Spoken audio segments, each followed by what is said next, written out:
We're starting a new project, so create 3D image to get to our work plane. The first thing that we always do is change the name of our file, so we are going to make a rectangle name keychain. This is a starter project that after a little bit of playtime, I've been able to have third graders accomplish this on their own. Start with a cube and add it to the work plane and resize it. And you can do that by dragging the corners or clicking in the boxes. 100 by 25 is a great keychain size, making the height of it just 2 millimeters. Anything more than that, and it is really just overkill. You can change the color by using the menu on the right. I tend to pick something bright and cheerful. Kids do everything. Make sure they do not select a whole.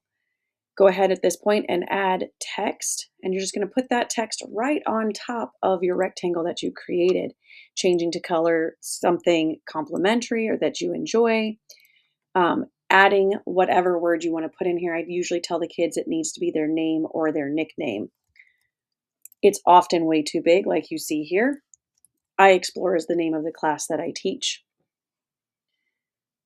You can change the different font sizes, you can resize it, you can bevel it, and that's what you're going to see me doing here.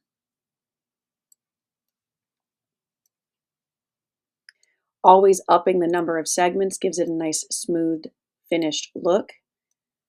There's even Braille if you want to make Braille labels for things. I'm just playing around with the one that I like best.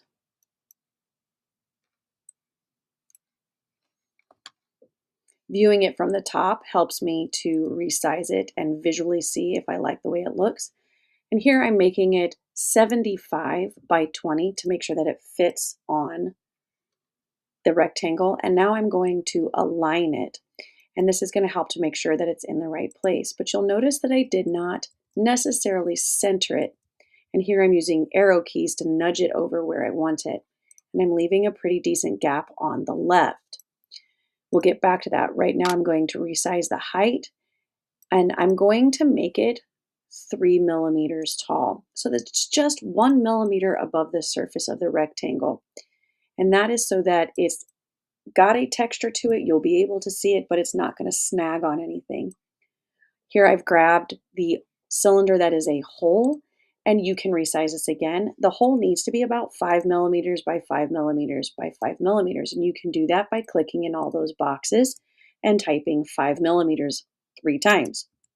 Or you can press and hold the Shift key and select one of the corners, keep holding that Shift key, and then type 5, and it'll resize the whole thing for you. Click off the cylinder and drag it over to your keychain. Now the thing I'm going to point out here is you want to make sure that the hole that you're putting is not too close to the edge. If you put it too close to the edge, you're just going to have a very fragile keychain and it's just not going to work. So when students are making this, you're going to really make sure that they give themselves a good edge to it. Make sure you take a good look.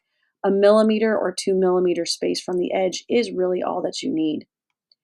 And here you're going to see me select everything by clicking and dragging the red box around the shape. You could also use Control A, and then I'm going to use the group. Now there's 2 types of group. Bundle group just holds it together, but grouping actually turns it into one object. And oh no, everything's the same color. If you go back into that color menu and click multicolor, it'll bring all your colors back. And there you have it. A name keychain that is ready to print.